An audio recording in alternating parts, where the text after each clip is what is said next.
Whether you're a fan of celebrity boxing or not, you've probably heard about the Jake Paul vs. Anderson Silva bout. In this video, we are going to cover if this was staged or did Jake Paul just tarnish the Spider legacy.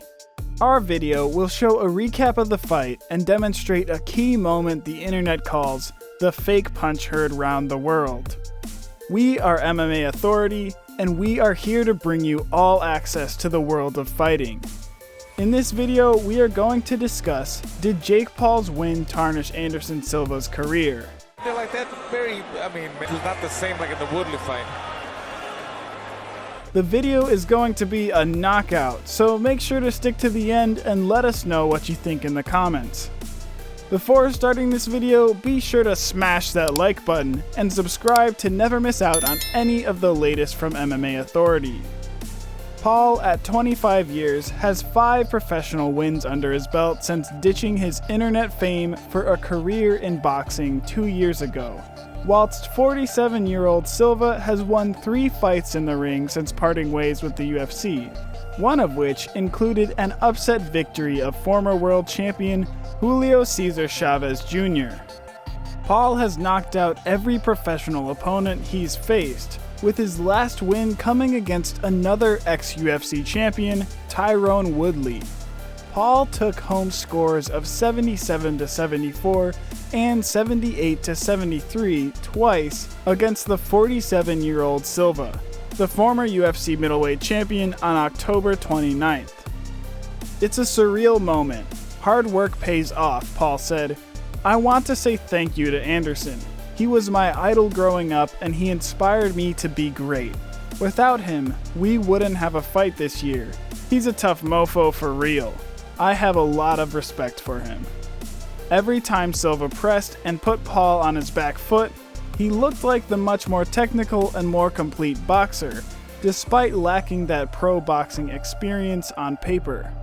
Unfortunately, he didn't do that enough, and sat in the middle of the ring and unnecessarily allowed Paul to play his game. Maybe it was age and his body not being able to keep that pace up, but Silva lacked urgency and only tried to pressure forward in spurts.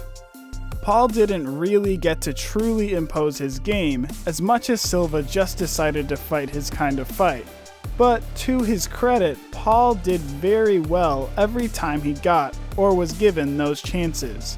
He was obviously more comfortable from a distance, and when Silva engaged him there, Paul was able to rack up his punch count, bloody his nose, and take pivotal rounds.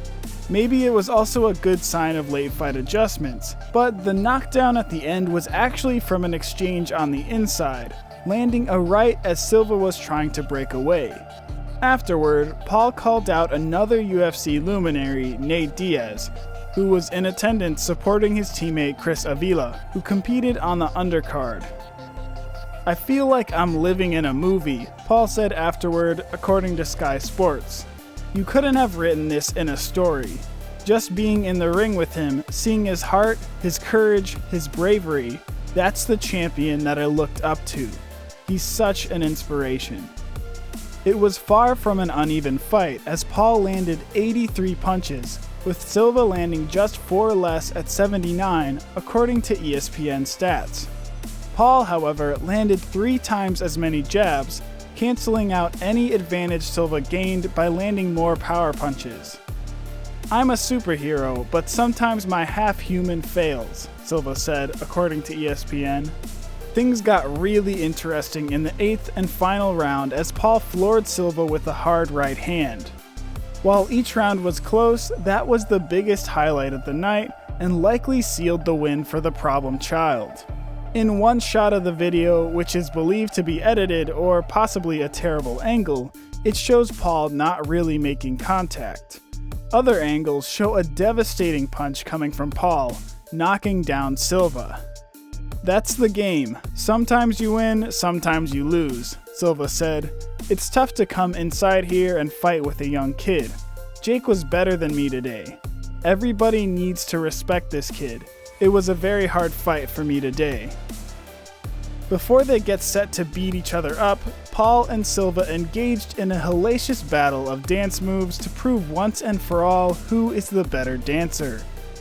In what looked to be a film set for promotional material for the fight, the opponents are seen toe-tapping and hip-shaking in front of a green screen. As much as Paul rightfully cops a lot of flack, it's good to see him having fun and respecting a legend of the combat sports world.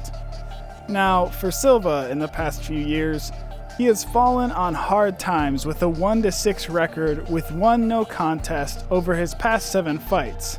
Now, with a loss to Jake Paul, one has to argue, does Silva know when to quit?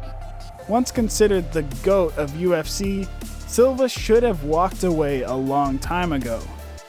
A good thing did come from the Paul vs. Silva fight.